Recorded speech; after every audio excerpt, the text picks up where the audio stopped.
Hello ವಿದ್ಯಾರ್ಥಿಗಳೇ, ಎಜುಟೆಕ್ Karnataka YouTube ಚಾನಲ್ಗೆ ಸ್ವಾಗತ. ಹಾಗೆ ನಮ್ಮ ಚಾನಲ್ ಸಬ್ಸ್ಕ್ರೈಬ್ ಮಾಡ್ಕೊಳ್ಳಿ, ನಿಮ್ಮ ಫ್ರೆಂಡ್ಸ್ಗಳ ಶೇರ್ ಮಾಡಿ ವಿದ್ಯಾರ್ಥಿಗಳೇ. ವಿದ್ಯಾರ್ಥಿಗಳೇ, ಈ ಒಂದು KCET 2025 ಏನಿದೆ ಅಲ್ಲ, ತುಂಬ ಜನ ಒಂದು KCET ಅಪ್ಲಿಕೇಶನ್ನ ಒಂದು ಲೈವ್ ಡೆಮೋಸ್ ಅಂತೆ ಒಂದು ಪ್ರೀವಿಯಸ್ ಮಾಡಿದಂಥ ಡೆಮೋಸ್ ತೆಗೆದುಕೊಂಡು ಹೋಗಿ ನೀವು ಡೆಸ್ಕ್ಟಾಪಲ್ಲಿ ಅಥವಾ ಒಂದು ನೀವೇ ಸ್ವತಃ ಡೆಸ್ಕ್ಟಾಪಲ್ಲಿ ಹಾಕೋದು ಅಥವಾ ಒಂದು ಮೊಬೈಲಲ್ಲಿ ಹಾಕುವಂಥ ಏನು ಪ್ರಯತ್ನ ಮಾಡ್ತಿರಲ್ಲ, ತುಂಬ ಕಷ್ಟ ಆಗುತ್ತೆ ವಿದ್ಯಾರ್ಥಿಗಳೇ. ಸ್ಟಾರ್ಟಿಂಗ್ ಎಲ್ಲ ಈಸಿ ಆಗುತ್ತೆ, ಒಂದ್ಸಲ ಸಬ್ಮಿಟ್ ಕೊಟ್ಟಿದ ಮೇಲೆ ಚೇಂಜಸ್ ಮಾಡೋಕ್ಕಾಗಂಗಿಲ್ಲ. ಹಂಗಾಗಿ ಆಮೇಲೆ ಎಡಿಟಿಂಗ್ ಆಪ್ಷನ್ ಕೊಡ್ತಾರೆ. ಎಡಿಟಿಂಗ್ ಆಪ್ಷನ್ಗಳು ತುಂಬ ಕಾಯಬೇಕಾಗತ್ತೆ. ಹಾಗೆಯೇ ಸ್ವಲ್ಪ ಏನೇ ಒಂದು ಇಂಪಾರ್ಟೆಂಟ್ ಥಿಂಗ್ಸ್ ಇರ್ತಲ್ಲ, ಅದನ್ನು ಚೇಂಜ್ ಮಾಡೋಕ್ಕೂ ಆಗಲ್ಲ. ಹಂಗಾಗಿ ನೀವು ಲೈವ್ ಡೆಮೋಸನ್ನ ನೋಡಿ ನೀವು ಒಂದು ಸೈಬರ್ ಸೆಂಟ್ರಲ್ಲಿ ಹೋಗಿ ನಿಮ್ಮ ಅಪ್ಲಿಕೇಶನ್ನ ಅಪ್ಲೈ ಮಾಡಿ.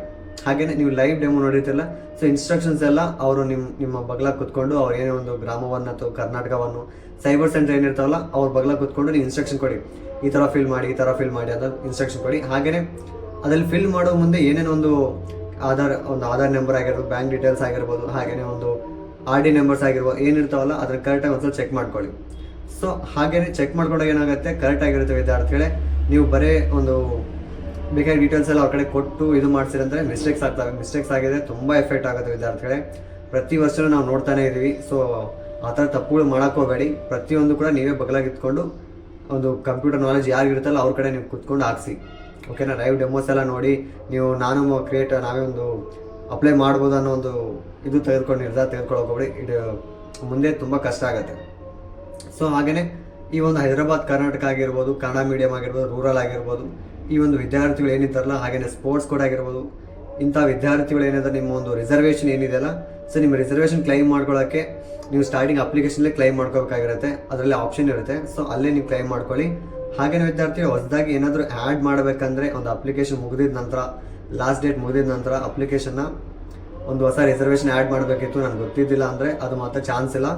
ಫಸ್ಟ್ ಅಟೆಂಪ್ಟಲ್ಲೇ ನಿಮ್ಮ ಏನೇನು ರಿಸರ್ವೇಷನ್ ಇದೆಯಲ್ಲ ಎಲ್ಲನೂ ಆ್ಯಡ್ ಮಾಡ್ಕೊಳ್ಳಿ. ಹಾಗೆಯೇ ಈ ಒಂದು RD ನಂಬರ್ ಆಗಿರ್ಬೋದು, ಹೈದರಾಬಾದ್ ಕರ್ನಾಟಕ ಆಗಿರ್ಬೋದು, ವಾಲಿಡ್ ಇದನ್ನೇ ಎಲ್ಲ ಒಂದು ಸ್ವಲ್ಪ ಚೆಕ್ ಮಾಡ್ಕೊಳ್ಳಿ. ಓಕೆನಾ? ಏಕೆಂದರೆ RD ನಂಬರ್ ಮಿಸ್ಟೇಕ್ಸ್ ಇದ್ದರೆ ಮಾತ್ರ ಆಮೇಲೆ ಕಷ್ಟ ಆಗುತ್ತೆ ವಿದ್ಯಾರ್ಥಿಗಳೇ, ಅವ್ರು ಈಸಿಯಾಗಿ ರಿಜೆಕ್ಟ್ ಮಾಡ್ತಾರೆ. ಹಂಗಾಗಿ ವಾಲಿಡ್ ಮಿನಿಮಮ್ ಎಷ್ಟು ದಿನ ಇರಬೇಕಂದ್ರೆ ಇವತ್ತಿಂದ ಇಟ್ಕೊಂಡ್ರು ಕೂಡ ಜನವರಿ ಮಂತಿಂದ ಅರೌಂಡ್ 7 months 8 monthsವರೆಗೂ ನಿಮಗೆ ವಾಲಿಡ್ ಇರಬೇಕಾಗತ್ತೆ. 8 months ಅಲ್ಲ, ಅರೌಂಡ್ 1 year ವ್ಯಾಲಿಡಿಟಿ ಇದ್ದರೆ ಮಾತ್ರ ನಿಮ್ದು RD ಅನ್ನೊಂದು ಕ್ಯಾಶ್ ಇನ್ಕಮ್ ಯೂಸ್ ಆಗುತ್ತೆ. ಇಲ್ಲ ಅಂದರೆ ನಿಮ್ಮದು ವಾಲಿಡ್ ಇಲ್ಲ ಅಂತಂದರೆ 2 months ಇದೆ, 4 months ಇದೆ, ಅಷ್ಟರೊಳಗೆ KCET ಮುಗಿಯುತ್ತೆ ಅನ್ನೋದು ಮಾತ್ರ ತುಂಬ ತಪ್ಪಾಗುತ್ತೆ. ಏಕೆಂದರೆ ಇದು ಅರೌಂಡ್ 1 year ಪ್ರಾಸೆಸ್ ಅಂತ ಕೂಡ ಹೇಳ್ಬೋದು ಒಂದು ಎಕ್ಸಾಂಪಲ್ಗೆ. ಏಕೆಂದರೆ ಅರೌಂಡು ನವಂಬರು ಅಕ್ಟೋಬರ್ವರೆಗೂ ಇದು KCET ಪ್ರಾಸೆಸ್ ಕಂಟಿನ್ಯೂಸ್ ಆಗಿರುತ್ತೆ. ಓಕೆನಾ? ಹಂಗಾಗಿ ಒಂದು ಹೈದರಾಬಾದ್ ಕರ್ನಾಟಕ ಆಗಿರ್ಬೋದು, ಒಂದು ಕ್ಯಾಸ್ಟ್ ಇನ್ಕಮ್ ಆಗಿರ್ಬೋದು, ಮತ್ತು ಏನಾದರೂ ಒಂದು ಥಿಂಗ್ಸ್ ಏನಿರ್ತಾವಲ್ಲ, ವಾಲಿಡ್ ಇದನ್ನು ಚೆಕ್ ಮಾಡ್ಕೊಳ್ಳಿ. ಹಾಗೆಯೇ ಯಾವುದೇ ವಾಲಿಡ್ ಇದ್ದರೂ ಕೂಡ ಮಿಸ್ಟೇಕ್ಸ್ ಏನಾಗಿದ್ರೂ ಕೂಡ ಕರೆಕ್ಷನ್ ಮಾಡ್ಕೊಂಬಿಡಿ. ಓಕೆನಾ?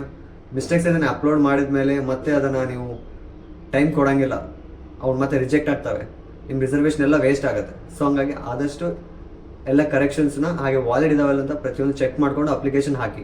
ಹಾಗೆಯೇ ಅಪ್ಲಿಕೇಶನ್ ಹಾಕೋ ಮುಂದೆ ಪ್ರತಿಯೊಬ್ಬರು ಕೂಡ ನಿಮ್ಮ ಅಪ್ಲಿಕೇಶನ್ ಬಗ್ಗೆ ನೀವೇ ಇರಬೇಕಾಗತ್ತೆ. ಅಲ್ಲ ಎಂಟರ್ ಮಾಡೋದು ಪ್ರತಿ ಒಂದೊಂದು ಪಾಯಿಂಟ್ ಕೂಡ ನೀವು ಚೆಕ್ ಮಾಡಿ ಕರೆಕ್ಟ್ ಇದೆ ಅಂತ ಸಬ್ಮಿಟಿಂಗ್ ಹೋಗಬೇಕಾಗತ್ತೆ. ಓಕೆನಾ? ಹಾಗೇನೇ ವಿದ್ಯಾರ್ಥಿಗಳೇ, ನಮ್ಮ ಒಂದು ಎಜುಟೆಕ್ ಕರ್ನಾಟಕ ಚಾನಲಲ್ಲಿ ಸ್ಟಾರ್ಟಿಂಗಿಂದ ಕೌನ್ಸಿಲಿಂಗ್ ಸ್ಟಾರ್ಟ್ ಆದಂಥ ಸ್ಟಾರ್ಟಿಂಗಿಂದ ಕೂಡ ಲಾಸ್ಟ್ ಎಂಡ್ವರೆಗೂ ನಾವು ಫುಲ್ ಇನ್ಸ್ಟ್ರಕ್ಷನ್ ಕೊಡ್ತಿರ್ತೀವಿ. ಯಾವುದೇ ಥರ ಒಂದು ವಿದ್ಯಾರ್ಥಿಗಳು ಮಿಸ್ಟೇಕ್ಸ್ ಮಾಡಬಾರ್ದು. ಮಿಸ್ಟೇಕ್ಸ್ ಮಾಡಿ ತಮ್ಮ ಒಂದು ವರ್ಷವನ್ನು ಕಳೆದುಕೊಳ್ಳೋದು ಅಥವಾ ಒಂದು ರಿಪೀಟರ್ ಆಗುವಂಥದ್ದು ಅಥವಾ ಅಮೌಂಟನ್ನು ಕಳೆದುಕೊಂಡು ಕಡೆ ಸಿಕ್ಕಾಕೊಳ್ಳೋದು, ಈ ಥರ ಒಂದು ಮಿಸ್ಟೇಕ್ಸ್ ಆಗಬಾರ್ದು ಅನ್ನೋ ಒಂದು ಕಾರಣಕ್ಕೆ ಪ್ರತಿದಿನ ಕೂಡ ಡೈಲಿ ಅಪ್ಡೇಟ್ಸ್ ಕೊಡ್ತಿರ್ತೀವಿ. ನಿಮ್ಗಿಂತ ಫಸ್ಟ್ ನಾವು ಚೆಕ್ ಮಾಡ್ತಿರ್ತೀವಿ ಯಾವ ಥರ ಅಪ್ಡೇಟ್ ಬಂದಿದೆ, ಯಾವ ಥರ ಲಾಗಿನ್ ಪೇಜ್ ಆಗಬೇಕು, ಎಲ್ಲನೂ ಹೇಳ್ತಿರ್ತೀವಿ ವಿದ್ಯಾರ್ಥಿಗಳೇ. ಹಂಗಾಗಿ ನಮ್ಮ ಚಾನಲ್ ಸಬ್ಸ್ಕ್ರೈಬ್ ಮಾಡ್ಕೊಳ್ಳಿ, ನಿಮ್ಮ ಫ್ರೆಂಡ್ಸ್ಗೆ ಶೇರ್ ಮಾಡಿ. Thank you.